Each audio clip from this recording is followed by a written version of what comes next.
Donc il n'y a aucune gazelle, aucun impala qui va aller attendre devant le lion. Ils vont s'enfuir loin du lion. C'est ce que la mort, elle va faire devant Jésus-Christ. La mort, ils vont battre les hommes. Ils vont tirer et draguer les hommes. Donc devant la mort, les hommes, ils sont incapables de réagir. Ils veulent se libérer de là, mais ils ne peuvent pas. Comme sur la télé, on voit le jungle.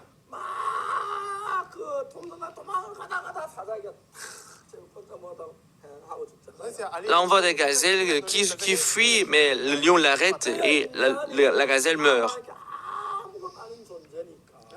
De même, les hommes, ils sont rien devant la mort. Donc, ce dont les hommes, ils ont peur de plus, c'est quoi? C'est la mort. N'est-ce pas? Oui, les hommes, ils ont peur de la mort. Mais quand on lit la Bible, comme Jésus-Christ, il peut battre la mort. Même quand la mort a arrêté Lazare, qui est venu dehors? C'est Jésus-Christ qui est venu. Lazare, sort. Lazare avait peur de Jésus-Christ. Sors, sors, sors.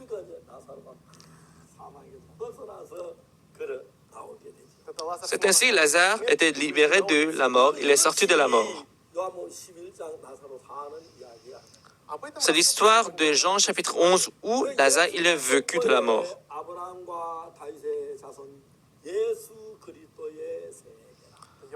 Dans la généalogie de Jésus-Christ, on dit la généalogie de Jésus-Christ, fils David, fils d'Abraham. Donc si on voit la mort dans la généalogie, là, ça ne va pas avec la généalogie.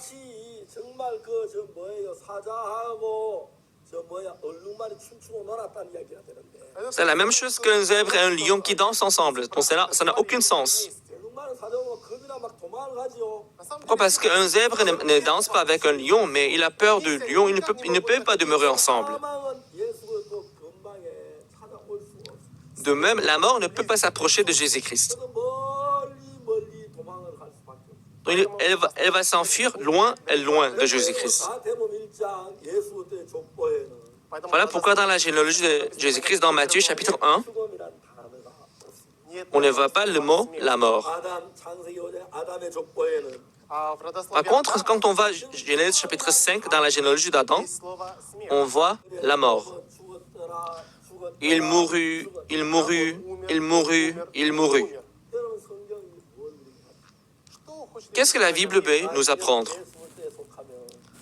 Si vous appartenez à Jésus-Christ, si vous devenez un avec Jésus-Christ,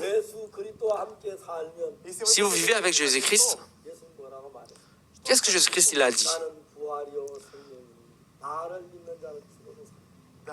Je suis la résurrection et la vie.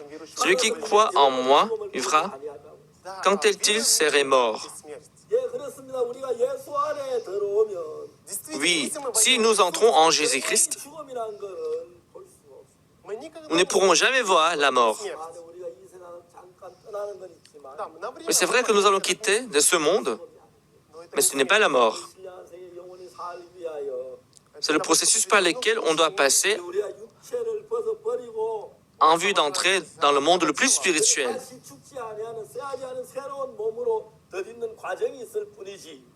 Donc nous allons sortir de cette chair et entrer dans la chair qui est plus parfaite, qui ne s'affaiblit pas. Donc ce n'est pas la mort.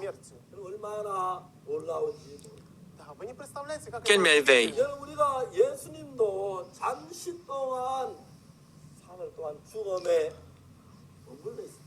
Mais Jésus-Christ lui aussi, pendant 3 jours, il demeurait dans la mort. Après 3 jours, il s'est ressuscité. Il s'est revêtu avec le corps qui ne meurt jamais.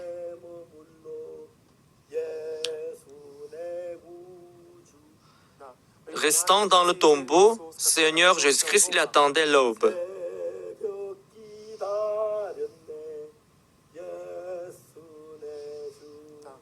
Jésus-Christ, il attendait l'aube. Oui, Jésus-Christ, il attendait 3 jours, il attendait l'aube.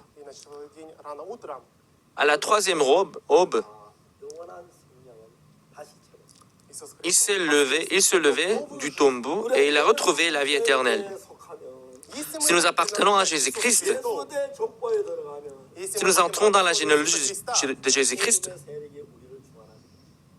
la force des obscurités ne pourront plus dominer sur nous. La mort ne pourra plus rien faire sur nous.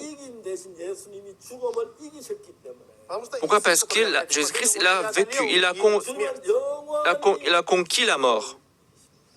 Donc Jésus-Christ, éternellement, il a conquis la mort. Donc il ne sera plus lié à la mort.